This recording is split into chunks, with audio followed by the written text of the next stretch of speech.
And welcome to Tesseract Talk.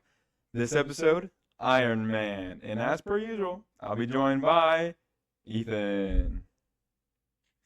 Dude, I'm glad to be here. Glad Yeah. to be back again, man. Good. The first one. I'm super First one. excited. I'm It's a so big stoked. one. I know. It's a big one. It's probably maybe the biggest one that we'll do for at least a while. This is the one that starts it all off, so it's pretty important. I know two ways, right? With one being the podcast and two Of course. being Iron Man 1. What Yeah. a movie. What a movie.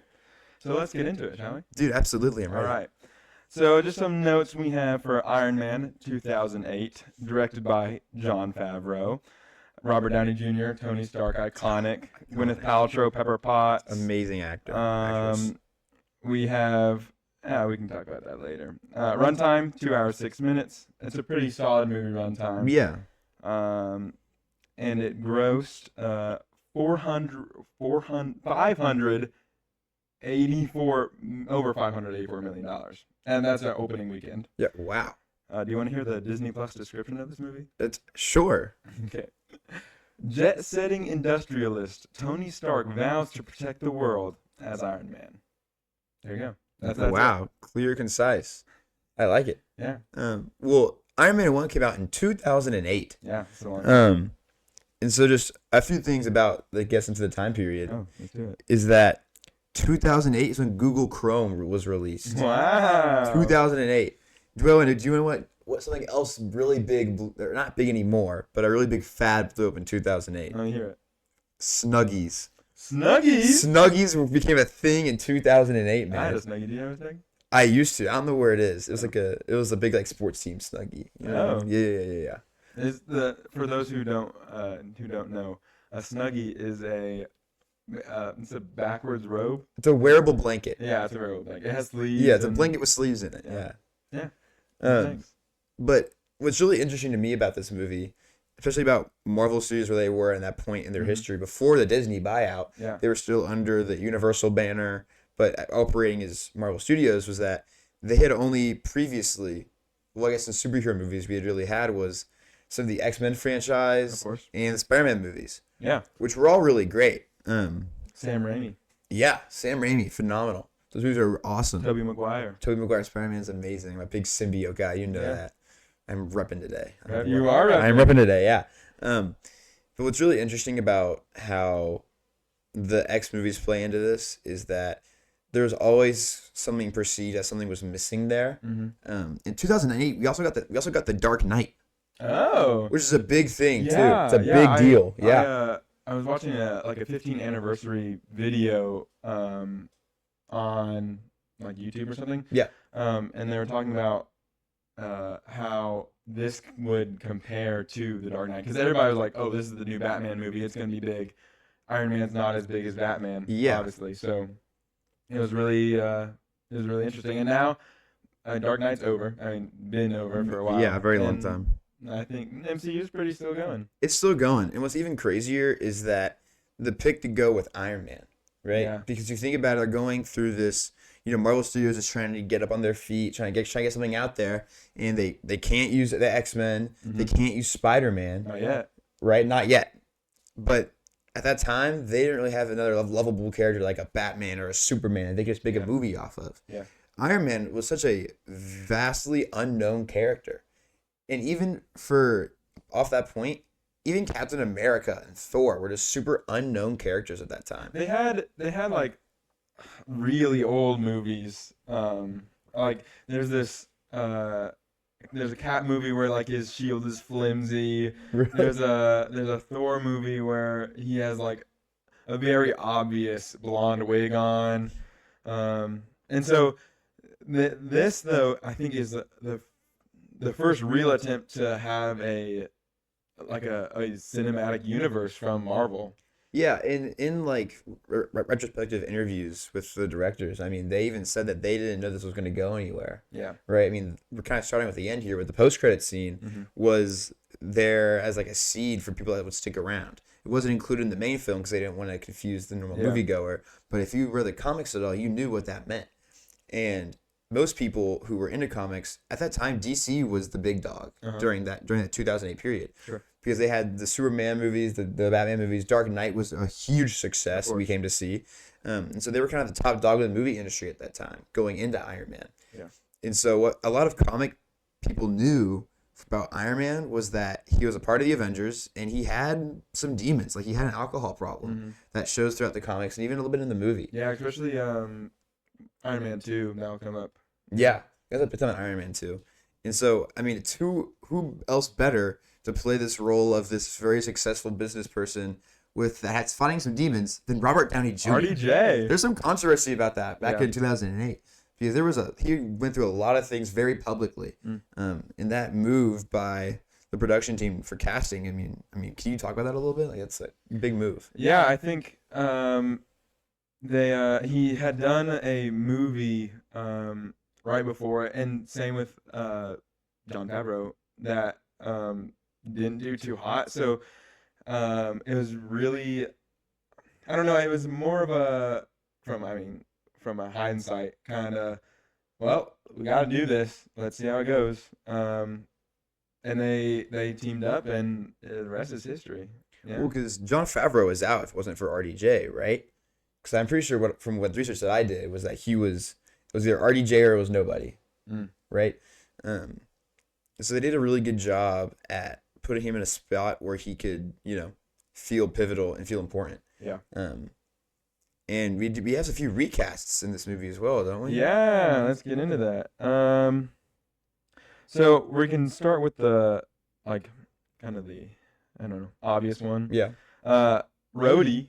Yeah, Rhodey. Will be played by Don Cheadle after this movie, but is now played by Terrence Howard. Yeah. You said you have something on Yeah, that? I do. Terrence Howard for this movie was offered like a 3-movie deal, right? Where if the first Iron Man did really well and turned into a franchise, he would receive a bonus payout from that. Well, one thing led to another. He didn't end up receiving that money. And so the rest of that money that was from his deal ended up going to RDJ. Dang. Yeah. So that's what led to the recasting of Don Cheadle. Yeah. And I'm going to be really honest. I'm not sure I like either of these two in this role. I'm not sure I really like this character. You don't like Rhodey? I don't think I like Rhodey. In the first one, or in general? In perspective of Iron Man 1, I'm not a big fan of Rhodey. Yeah. In this movie. Do you think that's because you've seen the other Rhodey, like Don Cheadle's? No, I don't think it's because of that. I think because in this movie, he's just this like problem solver default, right?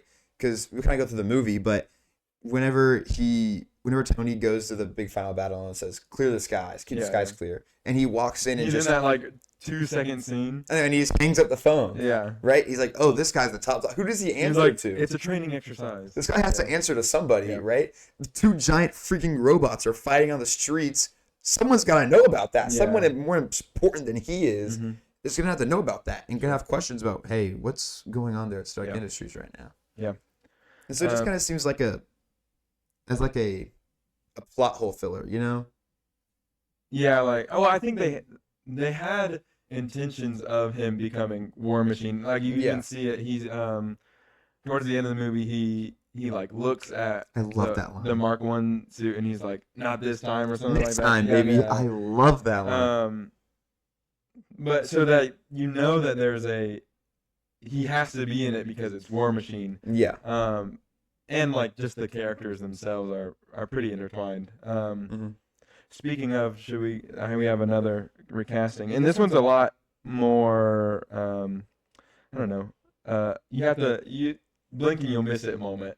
So in the beginning of the movie, when he's winning his award, we see the kind of the history of Obadiah Stane and the Stark Industries company, and Howard, and the recasting. This time it's played by Gerard Sanders. I think he doesn't even have any speaking role. I'm pretty sure. It's just pictures of him, and I was like, "Who is that? That is not the Howard Stark I know that we see in other movies." Yeah, it's weird. And of course, it's gonna be young Howard Stark in Agent Carter, right? Agent Carter, and First Captain America, Avenger, the yeah. first Avenger, Which is we'll gonna be get to. young, and then in Iron Man 2, I think we see him again, but it's John Slattery, of course. Yeah. And we see him he's in Ant-Man and in the beginning of that movie. So there's some big kind of changes that have to be seen in the first episode, or I guess the first movie of this franchise that will continue out. Yeah, but I think it does a really good job at setting the tone for the rest of the MCU. Yeah. Right? I mean, those first 15 minutes are phenomenal. You think so? Right? I think that opening scene is some of the best in the movie, if not some of the best in the MCU. The Apogee Awards? No, just the first 50. Okay, here. This is why I love the opening scene. Okay, right. We start with in the Humvee, right? And that's it. Yeah. And the back in black just fits in perfectly. Of course. Right? It's Iron Man, and we're little by little starting to get to know what Tony's character is before we even see him. Right? We hear the back in black, and we see his drink in his hand. You're like, who the heck is this guy? Yeah. Right?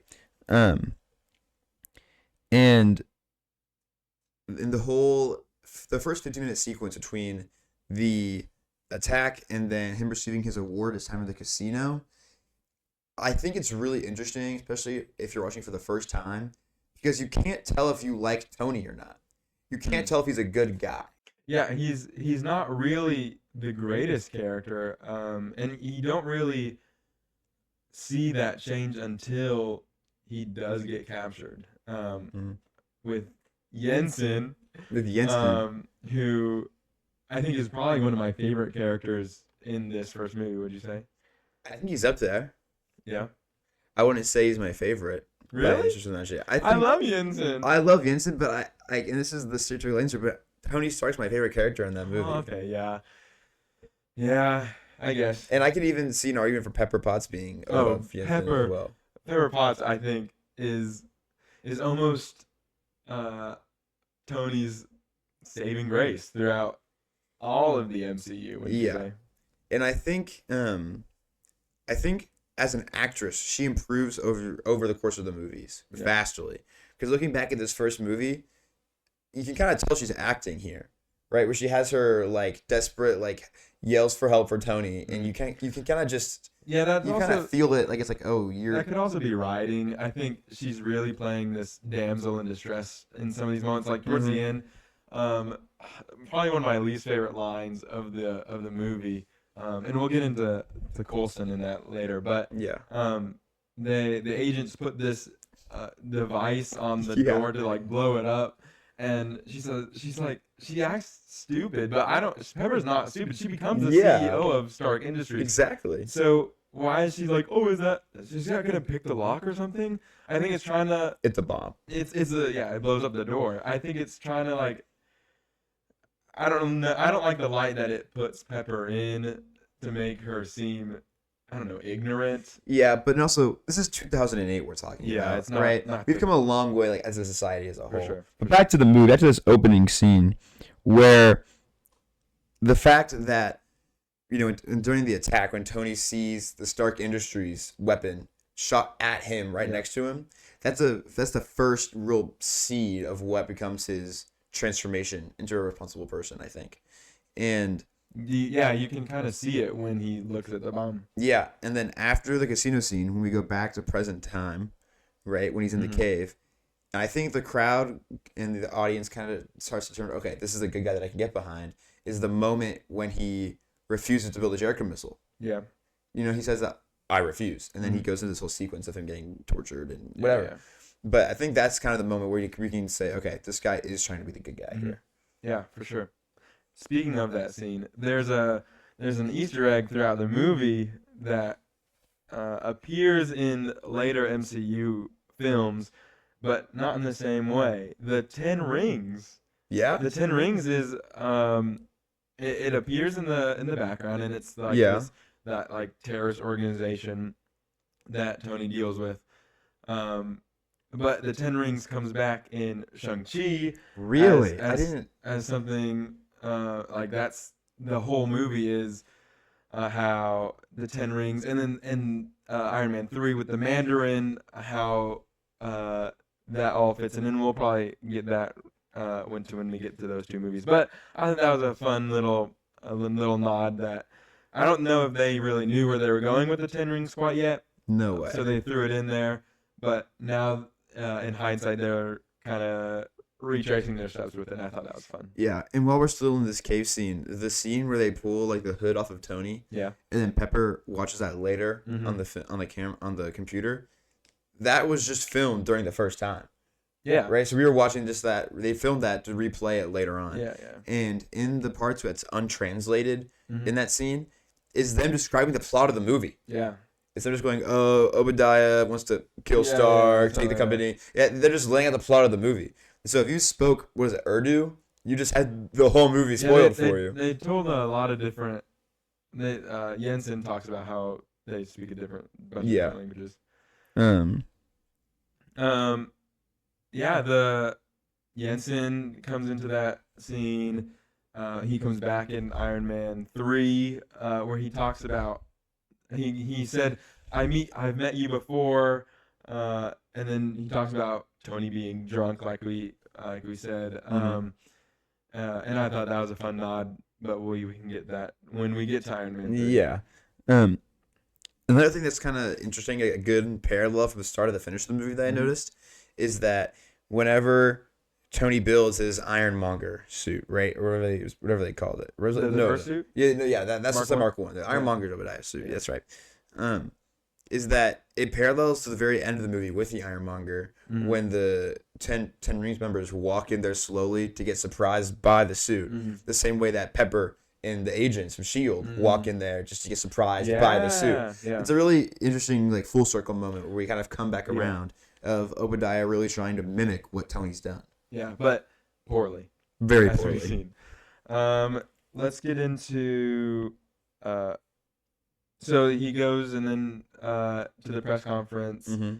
Christine, not Doctor Strange Christine, but the interviewer Christine shows up, and I believe she shows up in the Iron Man 2 as well. And we can get that when we get to that movie too. Yeah. We're just really excited about this podcast. I know, Man. We're jumping all over the place. We're looking forward to it. Yeah, Coulson. Coulson pops up, which is the first sight we see of him. Yeah, and his iconic 2008 baggy suit. That thing does not fit him at all. I think he just looks so small in this movie, and I don't know how tall he is in real life, but Pepper kind of stands a lot taller than him. To that point, Robert Downey Jr. is not that tall. Yeah. If you look, you see it more in Iron Man 2 and 3, not as much as 1, but if you look towards the bottom of all of his pants, they kind of flare out like bell bottoms to hide the platforms. Oh, really? Yeah. Wow. He has to wear platforms to kind of be this tall, powerful guy. Well, he's a pretty short dude. I don't remember exactly how tall he is, but he's not a tall guy at all. Yeah. That's funny. I didn't know that. Yeah, I didn't know that he was wearing platform shoes. Yeah, he wears platforms. And the other thing about this movie that's really unique is that it's the only movie where Tony actually wears the suit. And all the rest of them, RDJ isn't wearing the suit. He wears bits and pieces of it, but it's all kind of like football padish kind of thing. Like CGI. Yeah. So this is the only movie where he actually wears the suit. And I think it looks amazing. Yeah. I think it looks really good in this movie. Again, in that interview, I saw that they wanted to combine CGI and practical effects. I'm a really big fan of practical effects. It's so much more expensive, but it looks so much crisper and so much nicer. That first scene where he puts on I guess it would be Mark II, when we get like a 360 of the silver suit, and all of it's like mechanically opening all its up. intricacies. Yeah. I think that scene looks amazing. That scene's amazing. And then he goes and flies up and gets frosted. Yeah. But for 2008, the level of CGI we have in this movie is pretty solid. It looks amazing. The whole movie looks incredible. I know, and it's shot pretty well. I thought. Yeah. Yeah. I don't know qualms with the I think, physical and viewpoint of the movie. Mm-hmm. To kind of move along in the movie, we get introduced to Obadiah, who is this Sure. kind of figure that's meant to juxtapose Tony a little bit. I think that he's greedy. He's the full corporate greed of what Obadiah, I think, serves as as what Tony can become if he continues down the path that he's going on. You think so? Yeah, because several times after the press conference when they were talking in the arc reactor, Obadiah talks about how like we're warmongers, like we're ironmongers. Yeah, we're ironmongers. Which in the comics is his name. Like he is the Ironmonger. Yeah, that's what. Yeah. And so like that's just a way. That's just like an insight into the future on what it's going to look like for Tony. Yeah. And after having that experience, he decides to be responsible for once, right? Yeah. And take things into his own hands and try to, better the world instead of, like Christine says, war profiteering, which is what it really is. Yeah. I also think there's a large bit of jealousy in that, because when Howard Stark dies, I think Obadiah wanted the company and not left to this kid who I think he gets the company when he's 21, 21, yeah. Which is not far after in Civil War we see the moment where he's left off when his parents die. He's not a full functioning adult, and so Obadiah steps in. He owns the company for a while until Tony's ready. I think Obadiah feels the power of the company and the money and the wealth of without Howard, and was like, wow, this is awesome. I don't want anyone else to have this. I want this company. Yeah. Give me it. And he'll do really anything to get it. Yeah.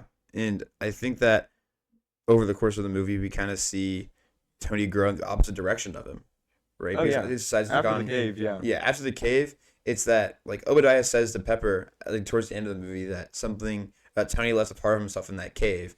We, as the audience, know he's trying to make a ploy to sway Pepper to his side, but he left a lot of his arrogance in that cave, I think.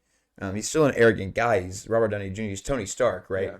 But he's more conscious of what his decisions actually do rather than just the money in his pocket. Because even, like, he has that great line at the start of the movie where he says, where he's doing the whole firework demonstration. He's like, that's how Dad did it. That's how America does it. Yeah. It's worked out pretty good so far. Yeah. So he kind of moves away from this, like, absolutist, like, this is how it is. He's going to accept it, to, like, no, I can make a difference. And one of the first things he says when he gets back from the cave is that maybe in my hands it can do some good. Yeah.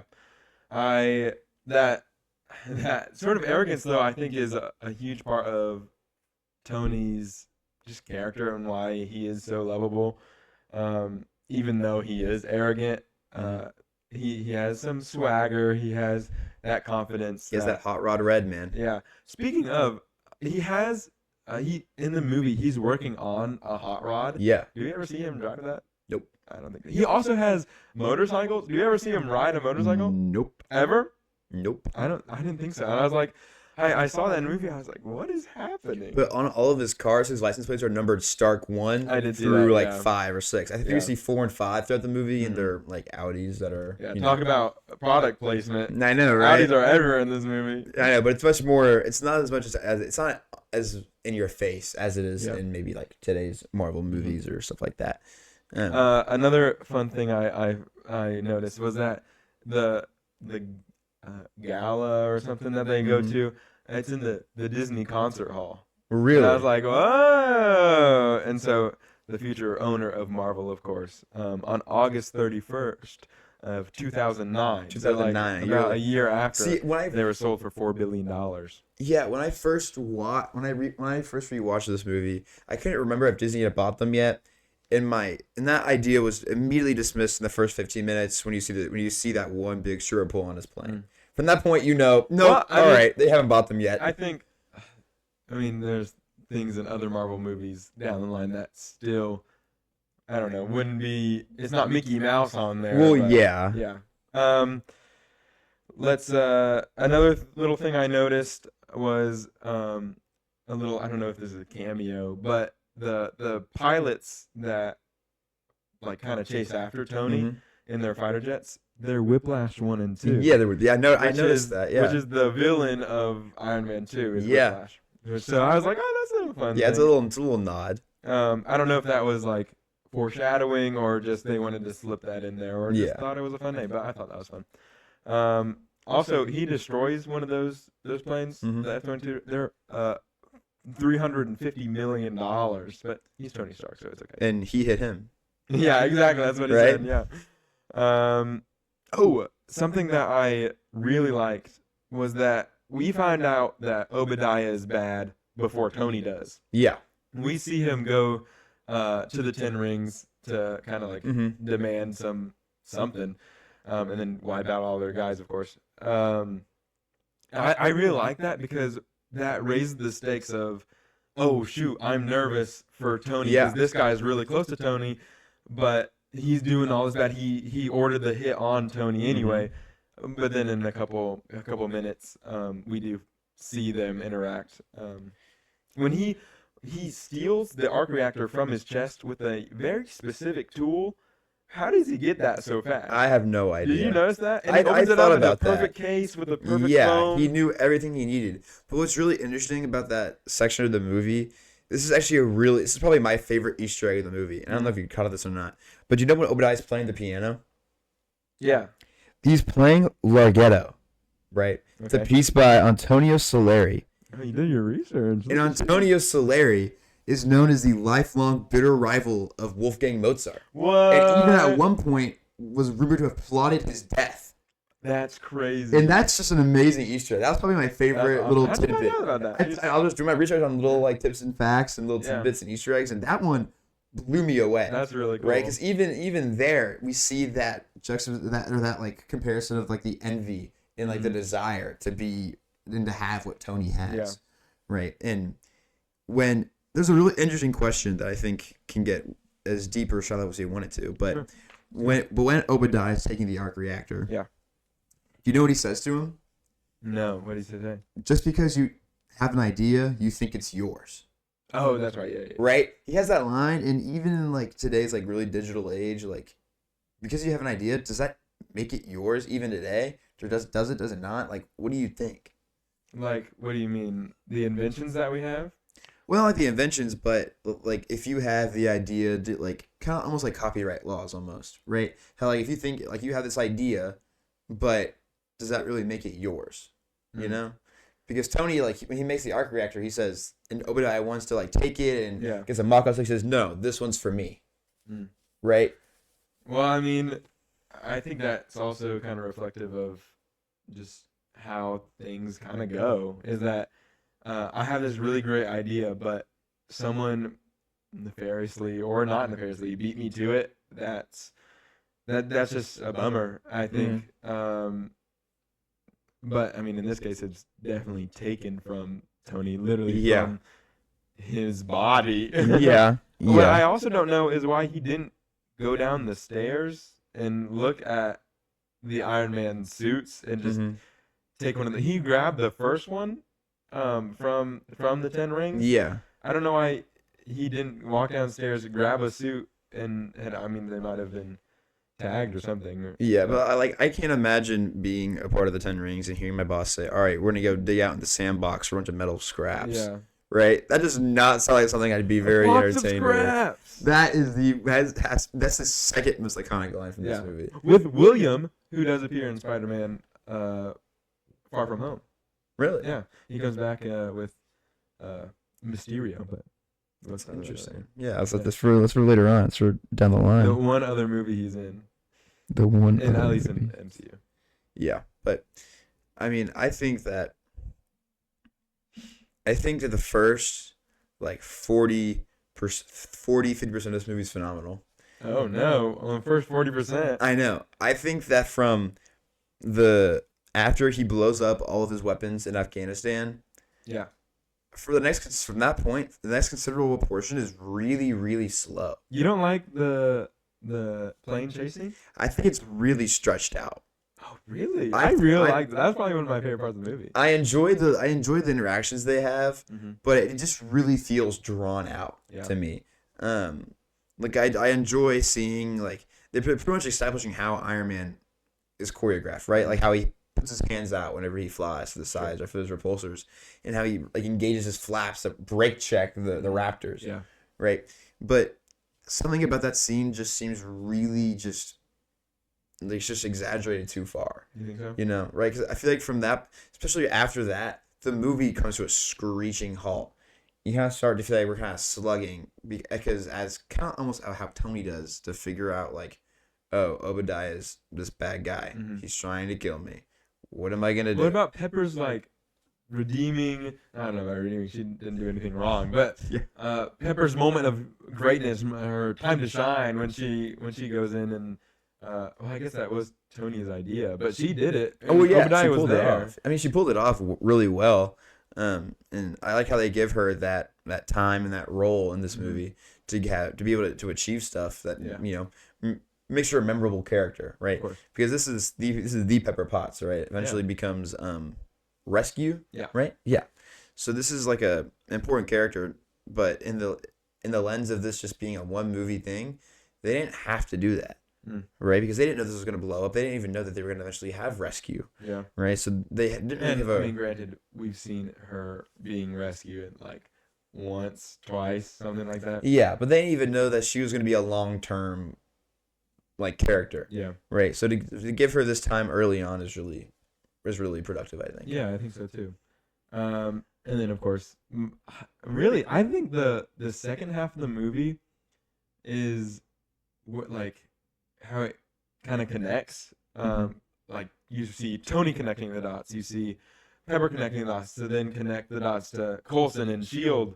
That's probably my favorite half of the movie, which is really funny that you like the first half better. I think the first half is exponentially better than the second half. Really? Because when I think of Iron Man 1, I think of, all right, how does Tony Stark become Iron Man, right? And we see him go through this massive change in perspective, right? And he starts building the suit. The building of the suits is probably my favorite part of this movie, where he's constructing his suits, and he's, you know, they pretty much defined what holographic AR displays looked like. Yeah, I had a note of that. They pretty much created that. Yeah, they showed this really janky display in like maybe one scene. Yeah. That we see in most Marvel movies. I don't know about most Marvel movies, but a lot of Marvel movies after this. But it was like, what was it? It was green. Yeah, it was green. It becomes blue later on. Yeah. So I thought that was a cool little note too. Yeah, it's really cool how kind of like how they say how like Star Wars invented what lasers sound like. Yeah, this is kind of them. Not only the whole augmented reality holographic thing, but also like the whole idea of a heads-up display. The heads-up display. They kind of invented what that looked like. Sure. I mean, there was a movie or two before that had tried something like that, but it was always different and kind of touchpaddy. But this was all just straight like augmented reality. Yeah, which. You think about it, that's 2008. And like, we have that now. Yeah, like that's thanks still Pokemon something. Go. I know, right? That's a wild pull, but yeah, thanks Pokemon Go. But yeah, I think the first half of the movie really shows me how Tony Stark becomes Iron Man and how he fits into this role and how he slowly changes over the course of this movie. And then I kind of feel like this whole like second half of the movie is almost like a subplot or another movie, right? Like really, like because I think Iron Man 1, I think of an origin movie, right? Yeah, definitely an origin like, movie. And so it's the origin movie of Marvel Cinematic Universe. I know. So like we have like I feel like the first half accomplishes that, right? But they need to fill in the gap of okay, we need like an end goal, we need a villain, we need those kind of things. Because the 10 Rings at that point weren't going to cut it for the rest of the movie. So do you think Obadiah Stane isn't a strong enough villain for the movie? I don't think he's a phenomenal villain. I think I think he's no like Thanos. Yeah, okay. Well, I think of consequence to the movie and to the writing. I was never a big fan of this hero and the villain is just a bigger version of him. Yeah, right. And Marvel does that a lot when we're gonna see that. Because that's just how comics were back then, right? Like you saw it with Hulk and Red Hulk, and hinting at that. Yeah. But you just kind of see that it's just a bigger version of him. Yeah. Right. And well, yeah, like you mean Hulk and Abomination in the next movie? Yeah. Hulk and Abomination in the next movie, it's just a different. It's just the same thing. And you have this mirror match. What are you gonna do? Yeah. Right. But one's better than the other. So yeah, somehow battle it out. One has is in the good graces and has good values and they'll win. But that final battle. Yeah. Let's talk about that. Do you think? Sorry, I'm gonna sneak in here go for 1 for it. second. Do you think the stakes are very high in this movie? Oh, that's a good question. Because the really thing that they're battling for is, well, yes, they're battling because they're a weapons manufacturer and they're not demanding weapons and creating weapons. But then, it seems that Obadiah and Tony are battling for control of the company, right? Yeah. And then Obadiah makes a giant Iron Man suit. Yeah. To sell it as a weapon, right? Yeah. Is that what we think? And then of course we have this final battle scene. Yeah, I think the stakes become a lot higher as soon as Obadiah makes his last sentence leaving Tony's house, when he leaves him for dead. Mm-hmm. When he says, "I wish Pepper could have lived." Right? Yeah. Now, Pepper and Tony had this really interesting connection throughout the movie, which a lot of it's actually improv. Right? They do a really good job playing off of each other. And I think Tony, after his experience with Jensen in the cave, starts to have a deeper appreciation for family and what it can do for him. Yeah. It becomes, more and more enamored with Pepper as time goes on throughout the movie. And so when her life is threatened, I think that kind of raises the stakes in his mind and in the audience, but in a very subtle way. Mm-hmm. Tony needs an assistant. Jensen in the cave is the only person on his side. Mm-hmm. Pepper in his normal life outside the cave is the only person really on his side in general. Obadiah, who he thought he was friends with, tries to kill him. Rhodey, yes, there can be an argument made, but Pepper knows Tony more than anybody else because he doesn't have a family outside of Pepper, really. So when Obadiah threatens to take out the one person that he's really caring about, I think the stakes for Tony go a lot higher. Yeah. But does it really affect the world as a whole? I'm not sure. Well, I also don't think that every single superhero movie needs to be this existential world threat in order to be effective. Yeah. Right? Because we have so many of these MacGuffin experiences where it's the whole world's at stake. Right? But no, this is just this is a lot smaller than that. We're not this whole mass. We're not at this huge scale where we have to continuously up the stakes over and over and over and over and over again. Yeah. Right? This is just the beginning. And I really don't necessarily love the end fight. I think it's choreographed in a really awkward way, but part of that does play into Tony's learning what he can do in this suit and how to do that. Wherever he gets the car thrown at him and he has to figure out how he's going to get out from underneath this lady's car, which slams the gas on him for no they're really reason. trying to plug in that product placement of, wow, this Audi's really fast. I know. And then that was just a stupid decision to slam on the gas. What are you doing? But there's also in the scene just before that, a motorcycle is driving past Obadiah, and he grabs it. The guy goes flying. He's gone. He does not show back up ever. And I think we all know what happens. But he just chucks the motorcycle out. And I'm like, where did that guy go? Are we gonna wear your helmets, guys? Yeah, always wear your helmet. But that guy's gone. He's in Nirvana. I don't know. That guy is just But there's a really kind of clunkiness to this whole fight scene, I think. And I expected, in the start, at the very end of the fight, you kind of see the start of a trope, right? Where superheroes down on their luck, goes to make a sacrificial play. Oh, but they're okay. Well, I think that's how superhero movies kind of just go. But I think it's really important to notice that we have that callback to the frosting of the suit. I think it would have been really nice for it to kind of end there, but it doesn't, and that's okay. I think it would have been way too short if it ended there. That's what I'm saying. Yeah. which it would be nice for Tony. Yeah. But it doesn't. I also think that it's important for it to end that way, that Pepper is the one who kind of does most of the heavy lifting, because Tony can't depend on solely himself anymore. Mm-hmm. And he has to rely on outside help from Pepper to finish the job, and I guess Coulson too, and to get it started. Yeah. But he can't be left to his own self. He can't say, I'm gonna handle this by myself with no one's help anymore. Yeah. He has to reach out and ask Pepper. Yeah, and I think that in the course of this movie, we kind of see Tony grow into someone he starts to learn his own faults and know where he needs to place those and how to adapt as a person and grow into that responsibility that he talks about. And I think that kind of comes when he tries to make a sacrificial play, because before he's always been, self-preservation, right? Yeah. That's just been his instinct. So now we kind of have this final final 180 of his character to being somebody that's more responsible and more caring and understands the consequences of his decisions, right?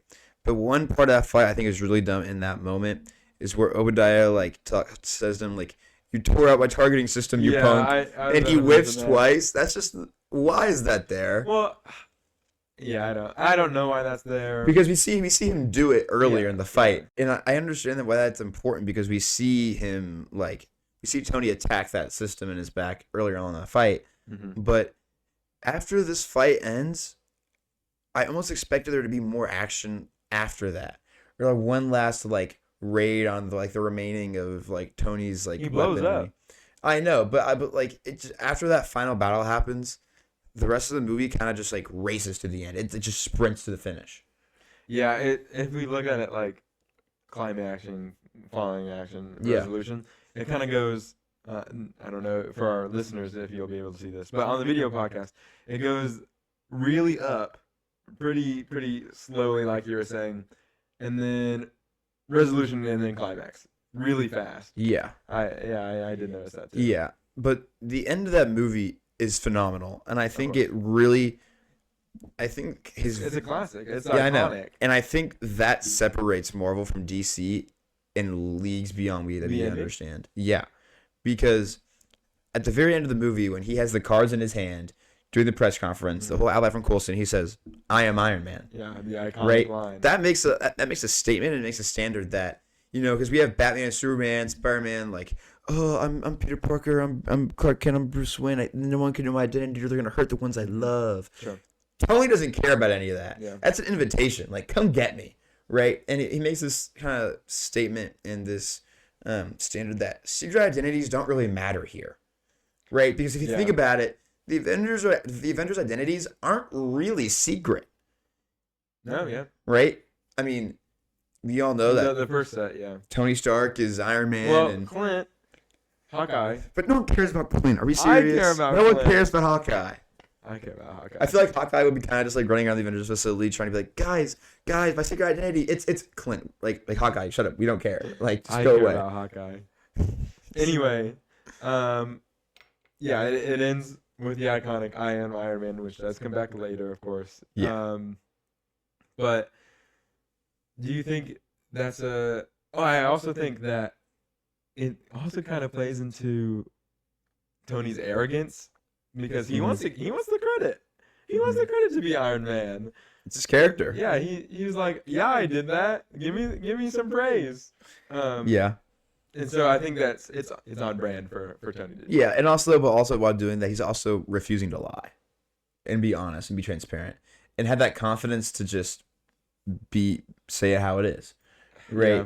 Which he's never been afraid to be honest with people. Is it honesty or arrogance? I think it's a mixture of both. I mean, his honesty is leading to arrogance, right? But it's also just confidence in general that he has a lot. I mean, he has a lot, and really the only person he loves at that point that he has is Pepper, right? Because they both have that line to each other where they say "You're all I have," right? And he doesn't doubt his ability to protect her at all. He has no qualm. I am Iron Man. Yep. and then it ends. Well, except for the post-credit scene, which we've talked about. Which is pretty legendary, actually. I think it's a really cool scene. Samuel L. Jackson. Yeah. Out of the shadows. Jarvis goes down. We didn't talk about that a lot, but Jarvis is introduced in this film. Yeah, Jarvis is introduced in this film. Not very developed, but just kind of there. No, he's there, but and he seems more like a clumsy beta than like prototype than anything else. He doesn't seem as refined as we see him in the later Iron Man movies, the Avengers, and eventually in Agent of Ultron and stuff like that. As the Vision, yeah, of course, yeah. Which I think that's every single character in this movie. Pepper, like we talked about. Tony, like we talked about. Jarvis. This is the origin story, of course. The origin story of the MCU, of course, too. And we get to kind of see this this baby grow up and take its first steps. Yeah, over a decade, yeah. So, yeah. Do you think we're ready for our reality rankings? Do you have anything else to say? I'm trying to think. I really didn't have very many notes on this, if I'm being totally honest. We kind of cleared through those in the first 10, 15 minutes. Yeah. Anything else? Are you ready? I think I'm ready. All right. Let's go to the reality rankings. So if you are a visual watcher, hey everybody, if you're a listener, you can check us out on YouTube at Tesseract Talk. I believe that Spotify also now supports video podcasting. Yeah, well, there should be yeah, we'll see if that works. But there should be a little button in the bottom left of your screen that says switch to visual view. If Spotify listeners, yeah. Well, that's cool. Check that out. But you can see our reality rankings. We are also looking at it. There's not a lot going on. Obviously, because this is our first really ranking. More to come. More to come, of course. But it's holding strong at that number one spot. I mean, and I think until we get to some further down the line, I'm gonna make a bet. I'm gonna think it's gonna stay there for a while. You think it's gonna stay there for a while? I think it'll be there for a few episodes. I think this definitely has the impact of this is the first MCU movie that kind of kicks it all off. So I think that has a level to it that's gonna keep it up for a while. But we were talking about how there are some flaws in this movie that do, I think, get resolved in other movies that look probably back on this one and say, this is where we went wrong on this one. How can we make that better? Yeah. Did you have any audio issues with your... I think there were some really down bits. Yeah. But I remember I had to crank the volume on my TV. And then I went to go watch YouTube after something, and it just completely exploded my ears. I think there's really a bunch of quiet bits, and then it goes really loud, and then really quiet, and then really loud. Yeah. And so I kept having to adjust my volume to kind of figure that out. But altogether, this movie is fantastic. Yeah, and I think it'll hold the number one spot for a while. Yeah. I think that, and this has a similar effect that Thor Ragnarok does. I think that they're not really very well known or very beloved characters, so they have more freedom to take risks. Sure. Right, and I think those pay off. Yeah, like Ant-Man. Ant-Man is another one of those. Yeah, I think when they can take these lesser-known characters and bring them to a new light and take risks with it and have fun with it, while still basing it, off of the comics and giving references to those fans, this is an incredible movie. Yeah, of course. Right, I think this will stay at number one for a while. Yeah, I also think it's important to look at it at face value. Yes, it is the start of the MCU, but also, like we were talking about, it has flaws and it slows down in some parts. But altogether, it's really a great movie. So and I think, regardless of being the first MCU movie, it still will hold that number one spot for me for a while. Yeah. I mean, even the soundtrack, a lot of it was composed by the guitarist from Rage Against the Machine. Oh, really? Yeah, because him and John have worked together for a long time. John Favreau? Yeah, John Favreau. We're on a first name basis, actually. John. Yeah, you and John. I didn't want to get it wrong. John Favreau. They did a movie before that together. Yeah. So he brought him back on for these more heavy metal-y, hot rodish kind of tones and sounds that they wanted. So I mean, everywhere from how the theme is, how the movie's composed, how it's shot, and that pacing of that first 40-50% of the movie, and even the first 15 minutes, that's just really phenomenal considering where this movie is in like how like Iron Man 1 is here and we have the next few movies kind of preceding that. I think compared to those next few that we have coming up, this one still holds very, very strong to me. I agree. But only time will tell. Yeah, only time will tell. We'll have to see. We'll pin it up against what else is to come. The Incredible Hulk's next. Yeah. So for our listeners and viewers, the next movie is The Incredible Hulk. Yep. Talk about recast. Yeah, recast. Wow. Pretty big one. Yeah. So I think a lot actually. Yeah. You have we'll get into it. We'll get into it during the podcast. Well, during the podcast. 2 weeks we'll come back and we'll talk about The Incredible Hulk, which I believe you can watch on Disney Plus, right? Yeah, I do believe so. But going into like leaving Iron Man 1 and going into The Incredible Hulk, what are you kind of expecting, right? To kind of put yourself in the shoes of someone that hadn't seen it before or hasn't seen Incredible Hulk in a very long time. What do you like after like if you were to walk out of Iron Man 1 in theaters and walk straight into Incredible Hulk, what would your expectation kind of be like? Or like how do you expect Incredible Hulk to differ from the Iron Man formula?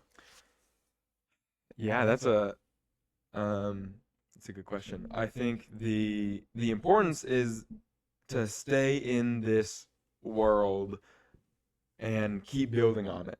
Mm-hmm. You know, the MCU is really unique, especially at its forming years of production, to kind of expand this interconnecting, woven blanket of the MCU. So I want it to keep expanding the world, keep being as lighthearted as Iron Man. Like a lot of DC movies and comics have a stereotype of being dark and gloomy and spooky, but keep that lighthearted, but yet impactful kind of vibe throughout the movie. So yeah, we'll see how The Incredible Hulk goes. I know. I haven't seen this movie in a very long time. There's a lot of negative stigma around it. People don't really enjoy this movie, but I know. We'll look at it with kind eyes, right, Ethan? Yeah, kind eyes, renewed eyes. Yeah. And most importantly, fresh eyes. Unbiased. Fresh. I will do my best. But like again, like this movie gets a lot of hate, and frankly, I haven't seen this movie in a very long time. So it could be your favorite. It could be number one. Maybe. You never say never, but I highly doubt it. Okay. Right. Iron Man 1 always has a really good place in my heart as a movie that really that first 15 minutes are just You just love this first 15 minutes. I think it's so. Do you love the whole movie or just the first 15 minutes? I don't love the whole movie. It has flaws like we talked about. But I think at the end of the day, it's a phenomenal movie in a heck of a way to start a franchise. Yeah, I agree. Well, I think that's all for us here. Yeah. We'll catch you back in 2 weeks for The Incredible Hulk 2008. Yeah. And we can't wait to see you there. I know. We really can't wait to see you there. We also want to make sure that you see the next one when it gets uploaded. So make sure wherever you get your podcasts to follow along. Even on the Instagram, we'll notify you there as well. Thank you, Josh. Our man behind the camera. Our man behind the camera. Yeah, stage manager Josh. But yeah, just to find it's all linked in the YouTube if you're there on the Instagram. Yeah. You can just find us wherever you get your podcasts at Tesseract Talk. YouTube, Apple Podcasts, Spotify, and of course the Instagram. And the Instagram. So don't be afraid to go follow us there. We'll be posting some highlights from our podcasts there and just other promotional content that you can get your hands on. Make sure you click those little bells or whatever it is nowadays that you need to get notified when we upload these. And we can't wait to see you guys in the next one. We'll catch you there. All right. That's us for Tesseract Talk. Bye. That was good. That's good. That was solid.